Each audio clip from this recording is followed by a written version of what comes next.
अध्यक्ष जी बहुत बहुत सुदीप जी आप बोलना चाहते हैं? एक मिनट आपके हाँ एक सर, आपने मुझको पिछले रेलवे स्टैंडिंग कमेटी का चेयरमैन बनाया। मैं 3 साल काम किया। बहुत सारे रेल का विषय पर मेरा अब जानकारी है। मैं इसलिए कल भाषण नहीं दिया एज वो चेयरमैन रहते हैं कि वो नहीं बोलते। What I said sir I repeat, Indian soil में जापान की तरह बुलेट ट्रेन नहीं चलेगा। जो चलेगा वो ट्रेन होगा fast speed train that can be compared with euro rails. मैं सर पेरिस से लंदन तक ट्रेन में आए 1050 kilometres in 3 hours. That is 350 kilometres. That is possible in India but not like Japan's bullet train. Secondly, I placed in my report, जो मेरा committee में तो ज्यादा बीजेपी भाइयों को दोस्त भी कमेटी में है, कि 1,50,000 करीब वैकेंसी आज भी जारी है। 1,50,000 vacancy, what is harm for the minister to admit? Thirdly sir, if any untoward exchanges हुआ तो मैं इसलिए दुखी हूं। आप ज्यादा थोड़ा आप भी एक्साइटेड थे। टेबल में मैं कोई मिनिस्टर को घूसी मारने 12 तम लोकसभा से आज तक नहीं देखा। बट कोई आपका साथ, हमारे पार्टी का हमारे साथ कोई ऐसा कुछ विरोध नहीं होगा। हम लोग अगले दिन एक साथ में रेल को आगे बढ़ाने के लिए काम करेंगे। आदि रंजन जी एक साथ देना आप, एक साथ 1 मिनट आपको मौका दूंगा, पूरा ही मौका दूंगा आपको। सर, मैंने ये कहना चाहते हैं कि ये जो ऑपरेटिंग रेशियो की बात आप कर रहे थे, मैं आपको आंकड़ा पेश करना चाहते हैं। मान लीजिए 2012-2013 ऑपरेटिंग रेशियो थे 90.2, 2013-14 93.6, 2014-15 91, 2015-16 आपकी जमाने में 90। तो अभी कैसे ये 98 होने लगे? दूसरी बात ये है, सीएनजी के ऑब्जर्वेशन भी है। सीएनजी के ऑब्जर्वेशन ये कहते हैं कि the CNG noted the railway has adjusted advance payments to improve its operating ratio. This was seen in 2017-18 when advance payment for freight allowed it to decrease the operating ratio from 102.7 to 98, and again 2018-19 when it helped reduce the operating ratio from 101 to 97.3. दूसरी बात यह कि sanction post के बारे में आपको पूछा, sanction post क्या है और आपकी यह वैकेंसी क्या है, लेकिन ये सब कुछ ब्यौरा दिए है। सैंक्शन पोस्ट के बारे में विनायक राव जी। धन्यवाद अध्यक्ष महोदय। आदरणीय मंत्री जी का भारतीय रेल का नया विजन हम लोग अच्छी तरह से सुन रहे थे। मैं धन्यवाद देता हूं आपको। और एक मंत्री जी का मैं ध्यान आकर्षित करना चाहता हूं। आप भारतीय रेल का नया विजन रखा है, लेकिन कोंकण रेलवे एक जो महत्वपूर्ण ट्रैक्स है कि जिस कोंकण रेलवे के ट्रैक्स के ऊपर उत्तर और दक्षिण के तरफ जाने आने वाली सारी के सारी ट्रेनें चली जाती है। आज कोंकण रेलवे पीयूसी सेक्टर है और दुर्भाग्य से कोरोना के कार्यकाल में इस कोंकण रेलवे पूरी तरीके से समस्या को बहुत परेशान हो चुकी है, ताकि आज वहां के कर्मचारियों को भी तनख्वाह देना मुश्किल हो चुका है।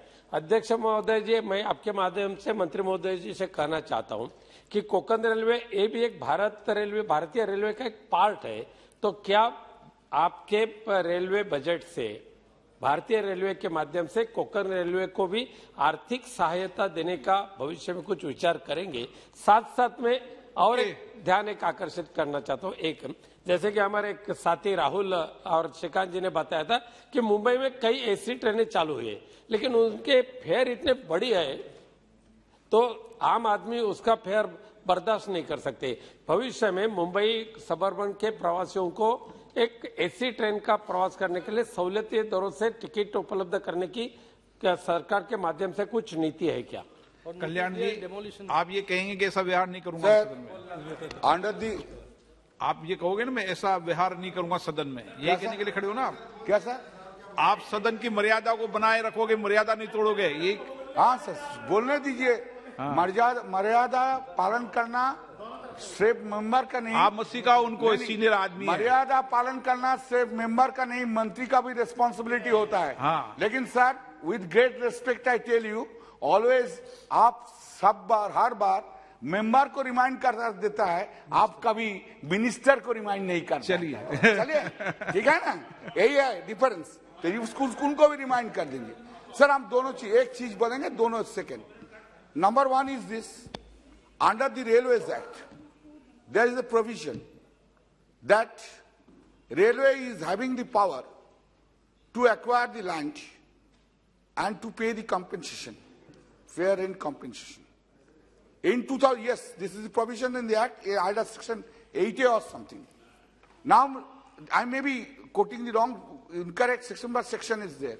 In 2011, there was a circular issued by the railway board that wherever the railway will be acquiring the land, railway will provide employment to affected employees, families, one employment. And that was given effect to, sir, just a minute. Okay, you can obtain. Second thing हम बोल रहे हैं sir, और एक चीज सुन लीजिए, सिर्फ सुनिए ना सर, इसमें कहा था, this is a very well said, that in the court, if you don't have argument, if you don't have the reason, तब आप टेबल ठोको। ओके ठीक है। विनायक आपका भी व्यवहार ठीक नहीं है। हाँ, आप बहुत सीनियर मेंबर हो, मैं आपका रेस्पेक्ट करता हूं, लेकिन सदन में बहुत जैसे आपके सीनियर लीडर मर्यादा बनाए रखते हैं, कोई गर्माहट हो जाती है तो वो सदन में कहते हैं। Thank you. ऐसे ही गरिमा बना के रखें। चलिए। Thank you, Speaker, sir. Sir, I'm thankful to the Honorable Minister for giving a specific assurance to the House that Indian Railway will not be privatized. We are all thankful to you. And my two issues I would like to, because the Honorable Minister, maybe his maiden reply, see, the House wants to know regarding Vande Bharat trains. See, it is a very good thing, we fully appreciate it. How it is going to be operated, or what is the speed and all these things, but the House would like to know. 400 trains are going, because in our state, I'm not going to the controversial issue, there is 200 kilometer speed, this K-Rail is going to, it can be substituted by this Vande Bharat mission. So we would like to know the concept of that. And the second point is regarding the railway stations. 400 railway stations has already been taken for modernization and world-class stations. And first it was joint venture. Now the railway has taken a very wiseful decision that it will be done by the Railway Development Corporation. We would like to know specific answer from this also. These are the two issues which I would like to know. धन्यवाद अध्यक्ष जी। Sir मैं एक बहुत छोटा सा सवाल पूछना चाहता हूँ। पिछले 2 वर्षों से जो ग्रुप ए की जो वैकेंसीज थी जो यूपीएससी कंडक्ट करता था, शायद उसमें नहीं हुआ है, और क्या इस साल रेलवे नोटिफाई करेगा? So thank you, sir, and I thank the Minister for his very calm reply. And I'd like to get an explanation from him regarding the stops which have been taken away during COVID, because many places, a lot of small-time traders and people, who cannot afford to take other means of transport depend entirely on this, on passenger trains. So, depending on surveys and other things, taking away these stops have created a lot of problems for normal people who depend on the railways. Thank you. Hanuman ji क्या बोल रहे थे आप? अध्यक्ष महोदय, आप भी राजस्थान चाहते हैं और मंत्री जी राजस्थान चाहते हैं, तो मेरा ये था कि जब इन्होंने जवाब दिया राजस्थान से चुन के नहीं आते लेकिन राज्यसभा चाहते हैं राजस्थान, तो मेरा ये था कि आप हर स्टेट की बात लंबी चौड़ी आपने जो बात कही, हर स्टेट की आप बात करते हैं, आपके पास पर्याप्त समय भी था अध्यक्ष महोदय।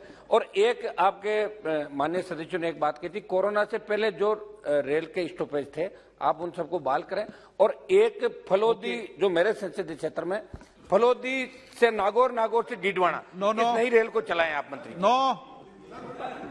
के सारे पॉइंट्स ये सारे के सारे पॉइंट किसी न किसी रूप में पहले भी चर्चा में आ चुके हैं।